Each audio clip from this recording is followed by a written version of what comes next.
Hello दोस्तों, welcome to my YouTube channel. आज हम करेंगे चैप्टर 5 समांतर श्रेणियाँ। तो समांतर श्रेणियाँ होती क्या है, ये चीज़ समझने से पहले आपको ये संख्याओं की श्रेणियाँ पढ़नी पड़ेगी। यानी कि इनको मैं आपको थोड़ा समझाने का प्रयास करता हूँ कि ये होती क्या है। तो सबसे पहले जो हमें ये संख्या दी गई है, इनको हम क्या बोलेंगे? इनको हम पद बोलते हैं। ये देखो यहाँ पर, यानी कि प्रत्येक संख्या क्या होती है, एक पद कहलाता है। तो यानी कि प्रत्येक संख्या को हम क्या बोलेंगे? पद बोलेंगे। ठीक है। उसके बाद हम क्या करते हैं, उसके बाद यदि हम इनका अंतर निकालते हैं, अंतर हम किस तरीके से निकालेंगे? दूसरे पद में से हम क्या करेंगे, पहले पद को माइनस करेंगे। इस पद में से हम इस पद को माइनस करेंगे, इस पद में से यदि हम इस पद को माइनस करेंगे, तो इस तरीके से हम क्या अंतर निकाल सकते हैं। जैसे कि हमने यहाँ पर ये लिख ली, ये हमने श्रेणियाँ लिख ली संख्याओं की। तो यदि हम इन दो पदों का अंतर निकालते हैं तो हमारे पास कितना आएगा? 2 - 1, हमारे पास कितना आ जाएगा? 1 आ जाएगा। इसी तरीके से हम इन दो संख्याओं का अंतर निकालते हैं तो हमारे पास अंतर कितना आ गया? 1 आ गया। इसी तरीके से हम यहाँ पर अंतर निकालते हैं तो अंतर हमारे पास, इन दो संख्याओं का पदों का अंतर हमारे पास 1 आ गया। यानी कि अंतर हमारे पास क्या आ रहा है? समान आ रहा है।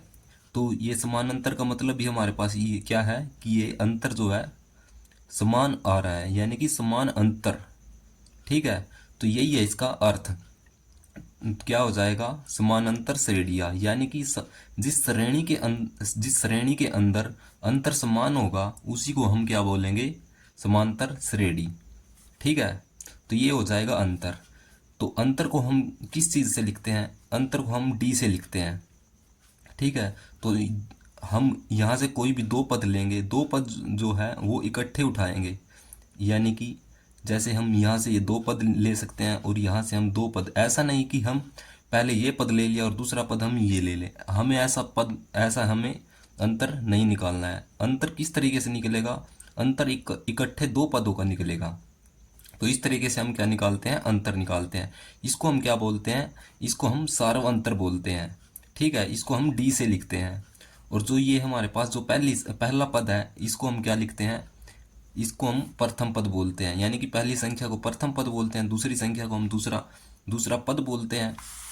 ठीक है। जैसे कि हमें यहाँ पर दिया गया है, यानी कि एपी, ये हमारे पास एपी थी। तो एपी के अंदर हम पहले पद को ए1 से लिखते हैं। ठीक है।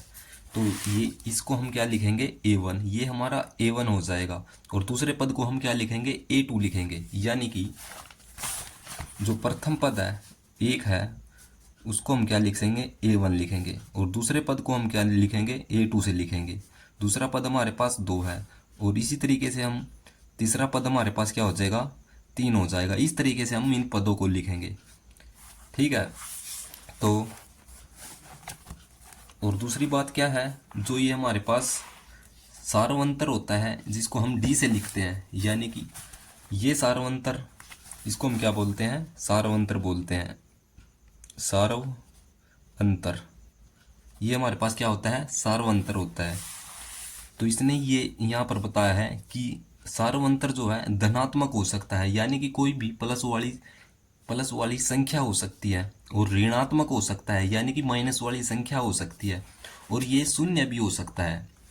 ठीक है। आपने इस बात को ध्यान रखना है कि सार्वंतर जो है धनात्मक भी हो सकता है, ऋणात्मक भी हो सकता है, और शून्य भी हो सकता है। ठीक है। और आगे क्या है, और जो हमारे पास एपी होती है उसको हम इस तरीके से लिखते हैं, यानी कि ए1 ए2 ए3 एन। ठीक है। ऐसे हमारे पास क्या होते हैं? ये पद होते हैं। यानी कि पहले पद को हम ए1 से लिखते हैं, दूसरे पद को हम ए2 से लिखते हैं, और तीसरे पद को ए3 से। और कहीं ना कहीं हमारे पास एनवा भी पद होगा जिसको हम एन से लिखेंगे। यदि हम एपी के एपी हमारे पास क्या होता है? एपी एपी का मतलब हमारे पास क्या होता है? अर्थमेटिक प्रोग्रेशन, यानी कि समांतर श्रेणी। इसका मतलब यही है।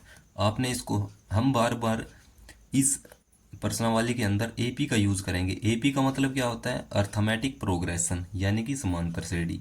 आपने इसको ध्यान में रखना है। और जो इसका एपी का जो हमारे पास व्यापक रूप होता है वो क्या होता है?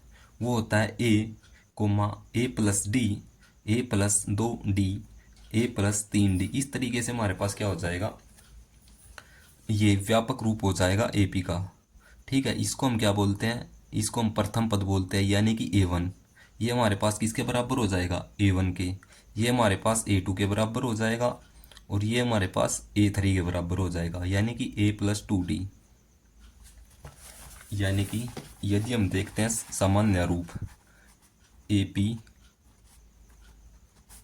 का सामान्य रूप तो वो क्या होगा, AP का सामान्य रूप हमारे पास इस तरीके से होगा, A+D, A+2D, A+3D, A+4D। इस तरीके से हम क्या करेंगे, ये लिखेंगे। तो ये AP का हमारे पास क्या हो जाएगा, सामान्य रूप हो जाएगा। ठीक है, ये हमारे पास प्रथम पद होता है, ये दूसरा पद होता है। इसको हम इस तरीके से भी लिख सकते हैं, यानी कि A1, A2।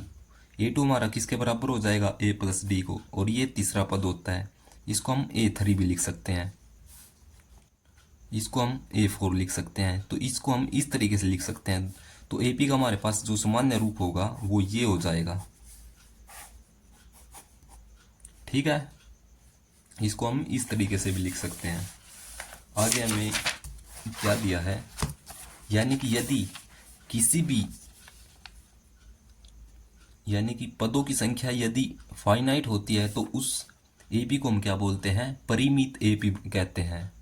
ठीक है, तो जैसे कि हमारे पास ये यहाँ पर क्या है, पदों की संख्या ये बहुत सारी है, हमें नहीं पता कि ये कहाँ लग गई है, तो इसको हम क्या बोलेंगे, इसको हम परिमित AP नहीं बोल सकते, तो इसको हम क्या बोलेंगे, इसको हम अपरिमित AP बोलेंगे। अपरिमित AP क्यों बोल रहे हैं, क्योंकि यहाँ पर क्या है, इनफाइनाइट संख्या है, हमें नहीं पता कि यहाँ पर संख्याएं कितनी है। तो जो हमारे पास जो ये परिमित AP होगी वहाँ पर हमें अंतिम पद ज़रूर मिलेगा, यानी कि nवां पद मिलेगा। और जो हमारे पास अपरिमित AP होगी वहाँ पर हमें अंतिम पद कभी नहीं मिलेगा। तो यही है हमारे पास जो इसका इंट्रोडक्शन है, और इसमें हमारे पास क्या चीज़ इम्पोर्टेंट है। तो चलो हम प्रश्नावली देख लेते हैं कि हमें प्रश्नावली में हमें क्या दिया है। तो निम्नलिखित स्थितियों में से किन स्थितियों में संबंध संख्याओं की सूची AP है और क्यों है, हमें ये बताना है कि ये हमें पहले पार्ट में हमें क्या दिया है कि प्रत्येक किलोमीटर के बाद टैक्सी का किराया, जबकि प्रथम किलोमीटर के लिए किराया 15 रुपये है और प्रत्येक अतिरिक्त किलोमीटर के लिए किराया कितना है, 8 रुपये है। तो इसको हम किस तरीके से करेंगे, हम ये बताना है कि ये यहाँ पर AP बन रही है या नहीं बन रही है। अगर बन रही है तो क्यों बन रही है, तो हमें यही बताना है। तो हम देख लेते हैं कि हमें क्या दिया है, प्रथम किलोमीटर के लिए किराया 15 रुपये है। तो मान लो कि हमारे पास ये कोई रास्ता है, ये सड़क है हमारे पास, और ये हमारे पास क्या है, 1-1 किलोमीटर का अंतर हो जाएगा। ये यहाँ से लेकर यहाँ तक हमारे पास 1 किलोमीटर है, यहाँ से लेकर यहाँ तक हमारे पास 1 किलोमीटर है। तो इसने हमें क्या दिया है कि प्रथम किलोमीटर के लिए किराया 15 रुपये है। तो हम लिखेंगे प्रथम किलोमीटर के लिए किराया कितना हो जाएगा, 15 रुपये। ठीक है, और प्रत्येक अतिरिक्त किलोमीटर के लिए किराया कितना है, 8 रुपये। यानी कि यहाँ से लेकर यहाँ तक हमारे पास 1 किलोमीटर है, तो यहाँ से लेकर यहाँ तक किराया कितना हो जाएगा, 15 रुपये हो जाएगा। और प्रत्येक अतिरिक्त किलोमीटर के लिए किराया कितना है, 8 रुपये। तो हम लिखेंगे प्रत्येक अतिरिक्त किलोमीटर के लिए किराया, वो किराया हमारे पास कितना हो जाएगा, 8 रुपये हो जाएगा। यानी कि यदि ये हमारे पास क्या है, 1 किलोमीटर है, तो प्रत्येक अतिरिक्त किलोमीटर के लिए किराया कितना हो जाएगा, 8-8 रुपये बढ़ता जाएगा। ठीक है, तो पहले किलोमीटर के लिए हम किराया कितना दे रहे हैं, 15 रुपये। यदि हम अतिरिक्त 1 किलोमीटर चलेंगे उसके लिए हमें 8 रुपये अधिक देना पड़ेगा। तो इसका मतलब क्या है कि यहाँ से लेकर यहाँ तक हमारे पास किराया कितना हो जाएगा, 15 ये और 8 ये कितना हो गया, ये हो जाएगा हमारे पास 23 हो जाएगा 2 किलोमीटर के लिए किराया। और 3 किलोमीटर के लिए किराया हमारे पास कितना हो जाएगा, 23 में यदि हम 8 जोड़ देंगे तो ये हो जाएगा 31 रुपये। ठीक है, इस तरीके से ये हमारा किराया जुड़ता जाएगा 8-8 रुपये अतिरिक्त किलोमीटर के लिए। इस तरीके से हम निकाल सकते हैं। तो हम लिख सकते हैं दूसरे किलोमीटर के लिए किराया, किलोमीटर के एम का मतलब क्या है, किलोमीटर के लिए किराया, वो हमारे पास कितना हो जाएगा, 23 हो जाएगा। इस तरीके से तीसरे किलोमीटर के लिए किराया, चौथे किलोमीटर के लिए किराया, हमारे पास क्या एक श्रृंखला बन रही है। तो वो श्रृंखला किस तरीके की है, वो श्रृंखला है हमारे पास पहली 15, दूसरी हमारे पास 23, दूसरा पद है, और तीसरा पद हमारे पास कितना है 31, और चौथा पद कितना निकल के आएगा, यदि हम उस 31 के अंदर 8 जोड़ देंगे तो इस तरीके से हमारे पास ये, यानी कि हम बहुत सारे पद निकाल सकते हैं यहाँ पर। तो ये हमारे पास, हमें अब ये बताना है कि ये हमारे पास एपी बनेगी या नहीं बनेगी। अगर ये एपी है तो क्यों है, तो इसके लिए हम क्या करेंगे, इसके लिए हम जांच करते हैं। जांच हम किस तरीके से करते हैं, हम इनका अंतर निकाल के देखते हैं। जैसे कि हमने 23 यानी कि प्रथम पद का अंतर हमारे पास कितना निकलेगा, इन दो पदों का अंतर, यानी कि इसमें से हम इसको माइनस करेंगे तो अंतर हमारे पास कितना आ गया, अंतर हमारे पास 8 आ जाएगा। इसी तरीके से यहाँ से लेकर यहाँ तक हम अंतर निकालेंगे तो वो भी अंतर हमारे पास 8 आ रहा है। तो प्रथम पद हमारे पास कितना है, 15 हो जाएगा।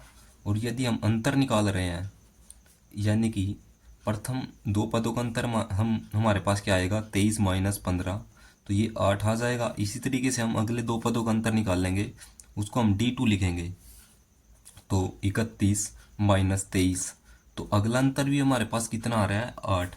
यानी कि अंतर यदि बराबर है, यानी कि अंतर हमारे पास यदि समान है, यानी कि समान अंतर है हमारे पास, तो इस वजह से हम लिख सकते हैं, क्योंकि सारा अंतर समान है, क्योंकि सार्व अंतर समान है, इसलिए यह एपी है। तो ये श्रृंखला है, इसलिए ये क्या हो जाएगी, एपी। तो हम लिख सकते हैं इसीलिए यह एपी है।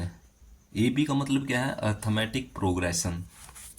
ठीक है, तो दूसरे पार्ट में हमें क्या दिया है, दूसरे पार्ट में हमें दिया है कि किसी बेलन में उपस्थित हवा की मात्रा, यानी कि हमारे पास कोई बेलनाकार, हमारे पास कोई चीज़ है, उसके अंदर हवा भरी हुई है, हवा की मात्रा बताई है, जबकि वायु निकालने वाला पंप प्रत्येक बार जो है बेलन की शेष हवा का 1/4 भाग बाहर निकाल देता है। यानी कि मान लो कि ये हमें दूसरा पार्ट दिया है, ये हमारे पास क्या है, कोई बेलन है।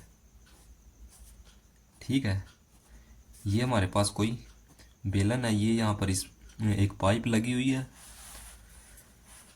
तो यदि हम कोई पंप करते हैं, यानी वायु निकालने वाला एक पंप है, यदि हम पंप करेंगे तो प्रत्येक बार जो है जितनी भी बेलन के अंदर हवा है वो कितनी, उसका 1/4 भाग बाहर निकाल रहा है। तो हम मान लेते हैं कि माना बेलन में उपस्थित हवा की मात्रा, हम क्या करेंगे, माना बेलन में हवा की मात्रा, उसको हम क्या मान रहे हैं, यानी कि प्रथम पद A1 मान रहे हैं, वो हमारे पास कितनी है, 1 मान रहे हैं। ठीक है, तो दूसरी बार क्या कर रहा है, यदि हम पंप करेंगे तो जितनी हमारे पास हवा है उसका 1/4 भाग बाहर निकाल रहा है। तो हम लिख सकते हैं जो हवा निकाली गई है, यानी कि निकाली गई हवा,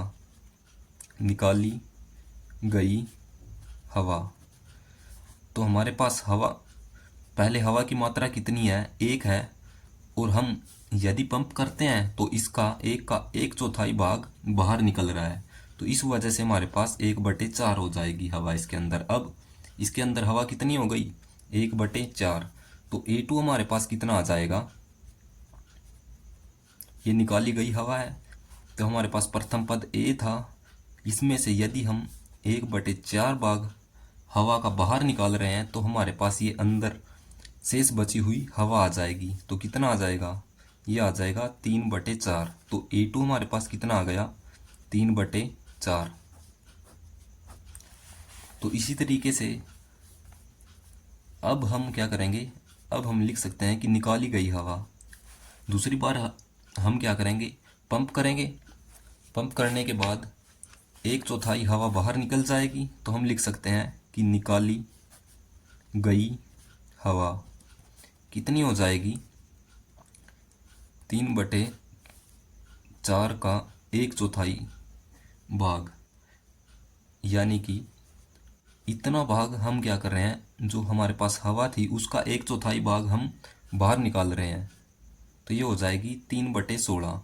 यानी कि हम क्या कर रहे हैं, हमारे पास हवा कितनी है, अब इसके अंदर 3/4 भाग है और हम उसके अंदर से निकालेंगे 3/6 भाग, तो हमारे पास A3 आ जाएगा। यानी कि तीसरा पद निकल के आ जाएगा। तो 3/4 बराबर 3/16।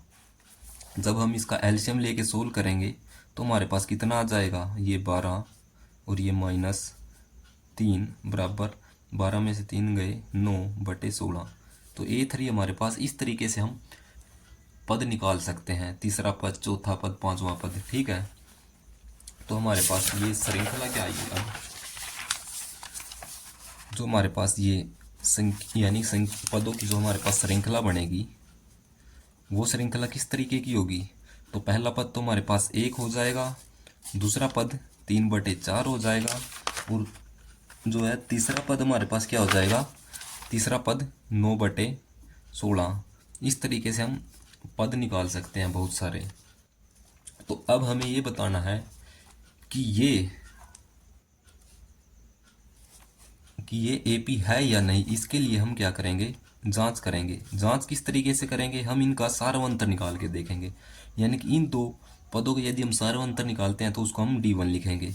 तो 3/4 - 1, ये हमारे पास कितना आ गया, जैसे हम एलसीएम लेंगे 4, 3 - 4, तो ये -1/4 हमारे पास D1 आ जाएगा। तो D1 हमारे पास -1/4 आ गया।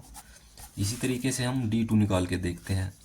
तो D2 इस पद में से इस पद को माइनस करेंगे तो ये हमारा सारवंतर हो जाएगा, 9/16 - 3/4 बराबर, जब हम एलसीएम लेंगे तो हमारा 16 आ जाएगा। ये 9 - 4 × 12, तो ये आ जाएगा -3/16।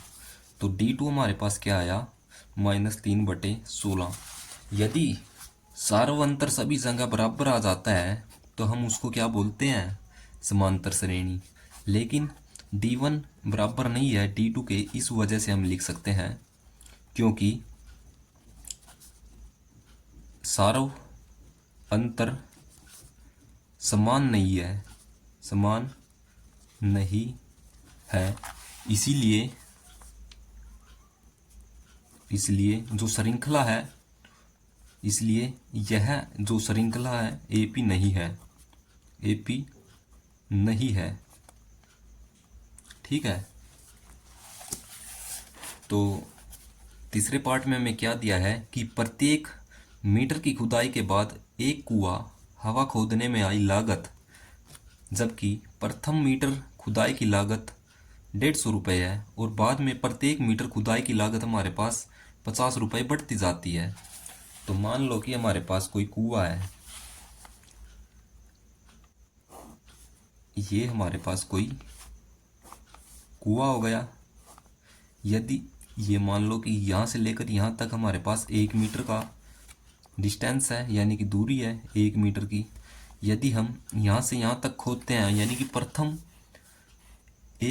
मीटर की खुदाई के लिए हम कितने रुपए दे रहे हैं, 150 रुपये। यानी कि कुएं की जो प्रथम मीटर की खुदाई के लिए 150 रुपये दे रहा है। और ये हमारे पास 1 मीटर का हमारे पास क्या है, दूरी है, यानी कि 1 मीटर की हमारे पास क्या है, गहराई। ठीक है, तो खुदाई की यानी कि बाद में प्रत्येक मीटर की खुदाई के लिए वो 50 रुपये अधिक दे रहा है। यानी कि यहाँ से लेकर यहाँ तक की अतिरिक्त खोद रहा है, तो उसके लिए कितने रुपए दे रहा है, 50 रुपये। तो 50 रुपये देगा, तो 150 में यदि हम 50 रुपये जोड़ देंगे तो ये हमारे पास कितना आ जाएगा, 200। इसी तरीके से यदि वो अतिरिक्त 1 मीटर, यदि वो अतिरिक्त 1 मीटर और खोदेगा तो उसके लिए भी वो 50 रुपये देगा। तो हम तो यहाँ से लेकर यहाँ तक की खुदाई के हमारे पास 200 रुपये हो गए, और यहाँ से लेकर यहाँ तक की खुदाई के हमारे पास 250 रुपये हो गए। इस तरीके से वो खोदता जा रहा है और अतिरिक्त पैसे लेता जा रहा है। तो इस तरीके से हमारे पास ये श्रृंखला बन जाएगी। तो हम लिख सकते हैं कि क्या लिखेंगे कि प्रथम मीटर खुदाई की लागत, प्रथम मीटर खुदाई की लागत, प्रथम मीटर खुदाई की लागत, प्रथम मीटर खुदाई की लागत हमारे पास कितनी हो जाएगी, 150 रुपये। और दूसरे मीटर खुदाई की लागत हमारे पास कितनी हो जाएगी,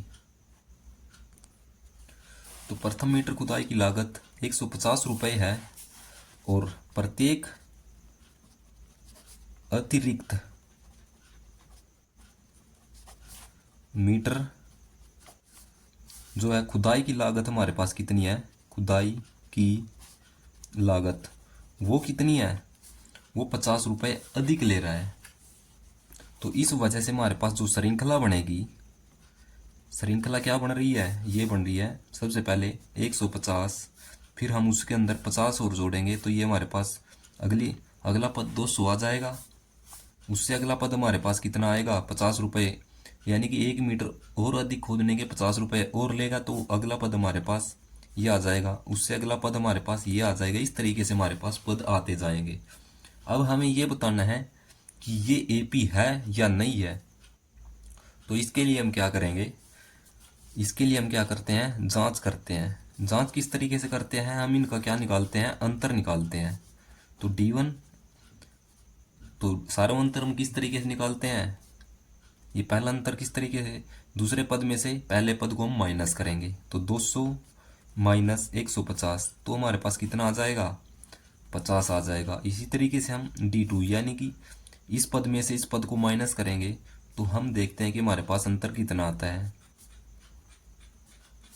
तो ये भी अंतर हमारे पास 50 आ रहा है। तो हम क्या लिख सकते हैं, क्योंकि सारा अंतर बराबर है, क्योंकि सारो अंतर समान है, इसलिए यह श्रृंखला क्या है, एपी है।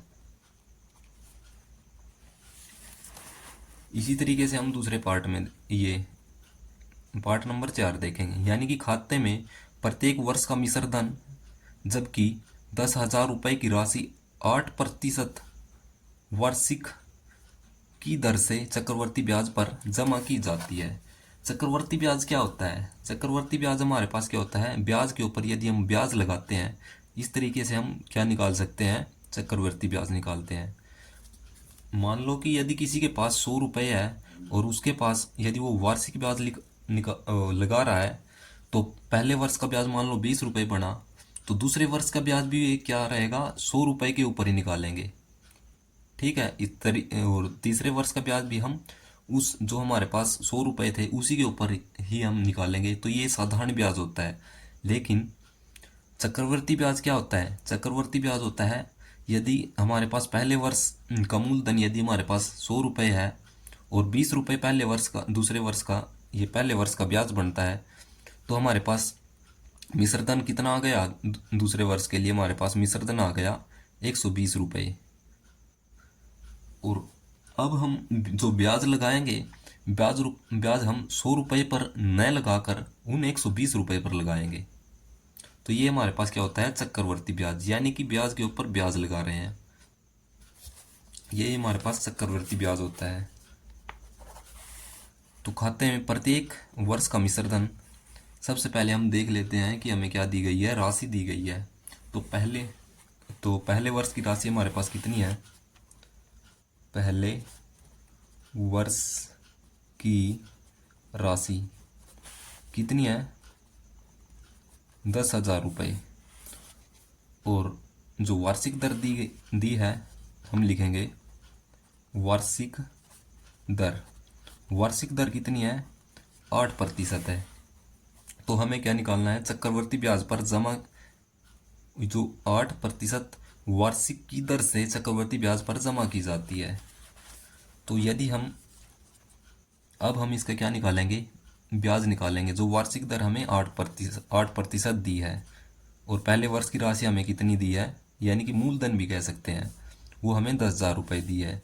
तो हम लिखेंगे जो पहले वर्ष का ब्याज, पहले वर्ष का ब्याज हमारे पास क्या आएगा, किस तरीके से निकालते हैं, ये हमारे पास मूलधन हो जाएगा 10,000 गुणा में जो प्रिंसिपल गुणा रेट गुणा टाइम होता है।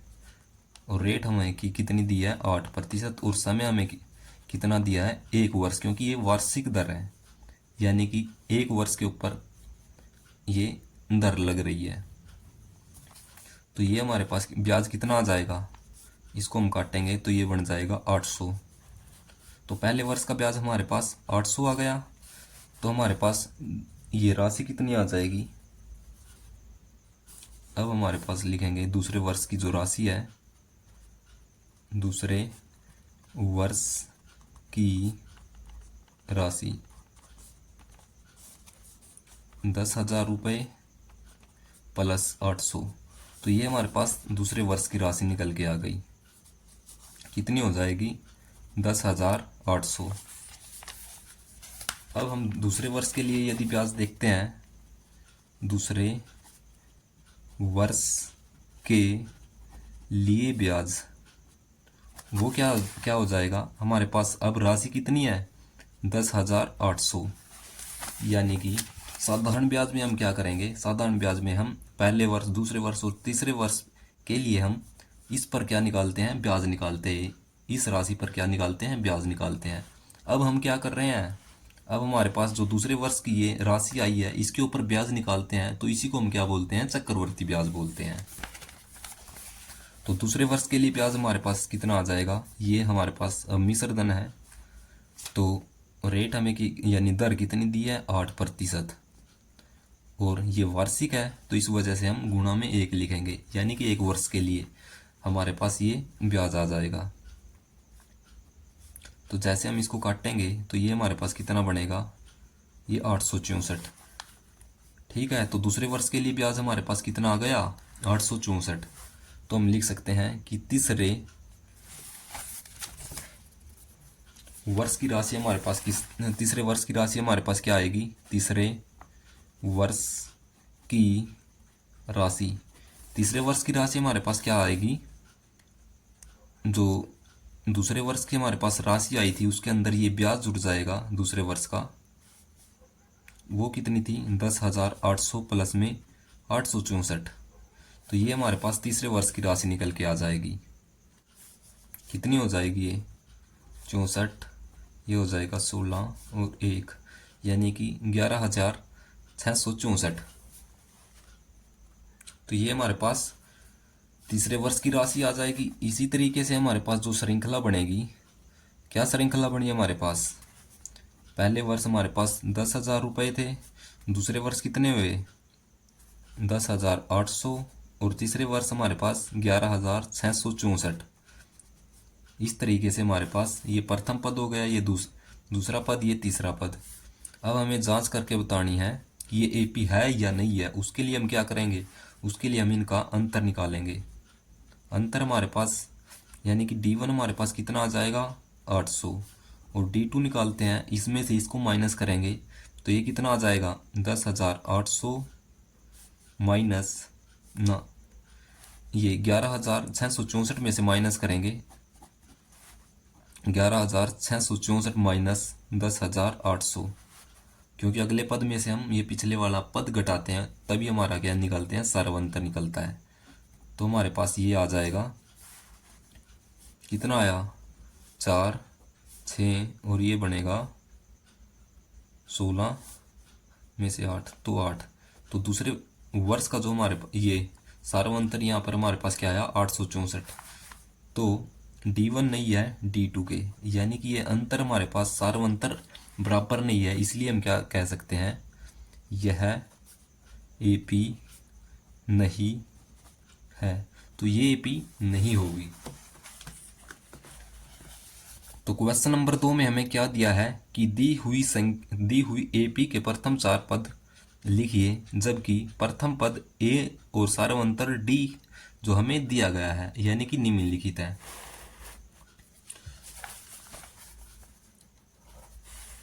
तो हमें क्या दिया है, दूसरे के फर्स्ट पार्ट में हमें 10 दिया है और डी हमें कितना दिया है, 10 दिया है। यानी कि प्रथम पद हमें कितना दिया है, प्रथम पद को हम क्या लिखते हैं, A1 लिखते हैं, ये होता है। और डी सार्वंतर हमें कितना दिया है, 10 दिया है। A2 हम किस तरीके से निकालेंगे, A2 जो हमारे पास AP का सामान्य रूप हमारे पास क्या था, AP का सामान्य रूप ये था, यानी कि ये हमारा दूसरा पद होता है और ये हमारे पास तीसरा पद होता है। तो हम इस तरीके से लिख लेते हैं, दूसरा पद हमारे पास क्या होगा, A प्लस डी हो जाएगा और तीसरा पद हमारे पास क्या हो जाएगा, A प्लस 2D और चौथा पद हमारे पास क्या हो जाएगा, A प्लस 3D। इस तरीके से हमें निकालना है। तो A की वैल्यू हमारे पास कितनी है, 10 है और D की वैल्यू हमारे पास कितनी है, 10। तो हमारे पास दूसरा पद ये आ जाएगा और A की वैल्यू हमारे पास कितनी है, 10। तीसरा पद निकाल रहे हैं, प्लस में 2 गुना में D हमारे पास कितना है, 10। तो 2 की गुणा 10 के साथ करेंगे ये 20 प्लस में 10, यानी कि 10 प्लस में 20 हमारे पास कितना हो जाएगा, 30। इसी तरीके से हम ये चौथा पद निकालेंगे, 10 प्लस में 3 गुणा में डी हमारे पास कितना है, 10 है। तो ये कितना हो जाएगा, 10 प्लस ये कितना हो जाएगा, 30। तो ये हो जाएगा 40। तो ये हमारे पास चार पद निकल के आ गए। पहला पद हमारे पास 10 हो जाएगा, दूसरा पद 20 और तीसरा पद 30 और चौथा पद हमारे पास कितना हो जाएगा, 40। इस तरीके से हम ये पद निकाल सकते हैं, चार पद। और दूसरे पार्ट में हमें क्या दिया है, दूसरे पार्ट में हमें A की वैल्यू -2 दी है। A कितना दिया है, -2 और D हमें कितना दिया है, 0। तो हमें चार पद निकालने हैं। तो प्रथम पद यही हो जाएगा, प्रथम पद हमारे पास 2 है और दूसरा पद हमारे पास किस तरीके से निकालते हैं, A प्लस डी। A की वैल्यू -2 है प्लस में D की वैल्यू हमारे पास 0 है। तो ये हो जाएगा दूसरा पद। और तीसरा पद हमारे पास क्या हो जाएगा, A प्लस में 2D, ये हमारे पास तीसरा पद होता है। तो -2 प्लस में 2 गुणा में D की वैल्यू हमारे पास 0 है। तो ये -2 और ये 2 की गुणा 0 के साथ करेंगे तो ये 0 ही हो जाएगा। तो ये हमारे पास तीसरा पद हो जाएगा। इसी तरीके से हम चौथा पद निकालेंगे। चौथे पद किसके बराबर होता है, A प्लस 3D के। तो ये हो जाएगा -2 प्लस में 3 गुणा में D की वैल्यू 0 है। यदि हम 3 की गुणा 0 के साथ करेंगे तो 0 हो जाएगा, प्लस में ये -2, तो ये -2। इस तरीके से हम ये चार पद निकाल सकते हैं। तो तीसरे पार्ट में हमें क्या दिया है, A की वैल्यू 4 दी है और D की वैल्यू -3। A की वैल्यू 4 और D की वैल्यू हमें कितनी दी है, -3। तो हमें प्रथम चार पद निकालने हैं। तो प्रथम पद हमारे पास ये हो जाएगा 4 और दूसरा पद हमारे पास किसके बराबर होता है, A प्लस डी। ये हम कहाँ से लिख रहे हैं, ये हम जो AP का जो व्यापक रूप दिया है वहाँ से लिख रहे हैं। ये देखो, AP का व्यापक रूप हमारे पास ये रहा। पहला पद ये A1, ये हमारे पास दूसरा पद होता है A2 और तीसरा पद A3 होता है। A3 किसके बराबर होता है, A प्लस 2D के। और ये हमारे पास चौथा पद। इस तरीके से हम ये पद निकाल सकते हैं। तो हमारे पास दूसरा पद क्या निकल के आएगा, 4 प्लस ये -3D, ये प्लस माइनस माइनस हो जाएगा। 4 - 3 कितना हो जाएगा, 1। ये दूसरा पद हो जाएगा। और तीसरा पद क्या हो जाएगा, A प्लस 2D। A की वैल्यू हमारे पास 4 है गुणा में +2 और D की वैल्यू -3। ये कितना हो जाएगा, 4। और ये 3 की गुणा -2, 2 की गुणा -3 के साथ करेंगे तो ये हो जाएगा -6। तो ये हमारे पास तीसरा पद हो जाएगा। इसी तरीके से हम चौथा पद निकालेंगे। चौथा पद हमारे पास क्या हो जाएगा, A प्लस 3D, यानी कि 4 प्लस 3 गुणा -3, यानी कि 4 प्लस ये कितना हो जाएगा, ये हो जाएगा माइनस के 9, 3 की गुणा -3 के साथ -9। तो ये वैल्यू हमारे पास कितनी आ गई, -5। ये हमारे पास चौथा पद हो जाएगा। इस तरीके से हमें ये पद निकालने हैं।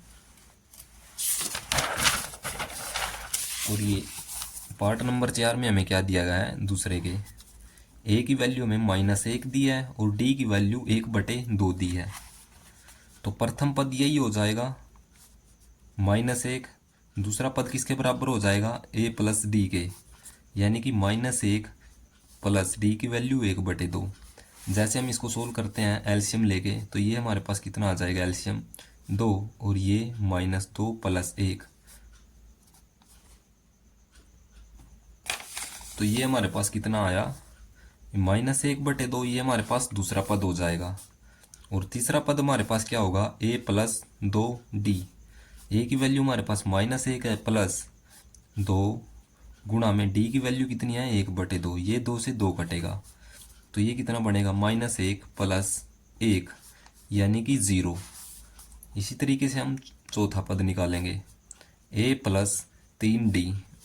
ए की वैल्यू हमारे पास कितनी है, -1 प्लस 3 गुणा में डी।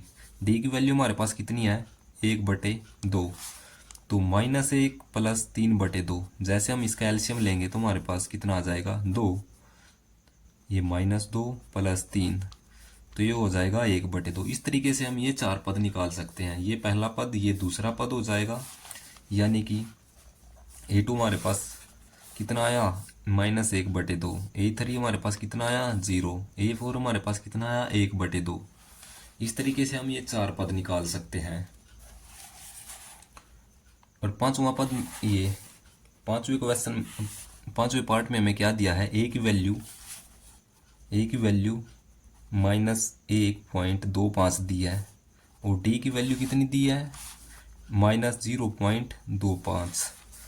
इसी तरीके से हम, ये हमारे पास क्या हो जाएगा, A1 हो जाएगा -1.25। ये हमारे पास प्रथम पद। और दूसरा पद हमारे पास क्या हो जाएगा, a प्लस डी, यानी कि 1.25 प्लस ये -0.25, ये प्लस माइनस माइनस होगा, तो ये कितना बन जाएगा, -1.25 माइनस 0.25। ये हमारे पास कितना बनेगा, -1.50।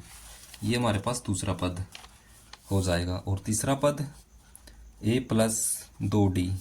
ए की वैल्यू -1.25 प्लस 2, डी की वैल्यू हमारे पास कितनी है, 0.25, तो ये हो जाएगा -1.25। और ये हमारे पास कितना हो जाएगा, ये हो जाएगा -0.50। यानी कि जब हम इनको जोड़ेंगे तो हमारे पास कितना आएगा, -1.75। ये हमारे पास तीसरा पद हो जाएगा।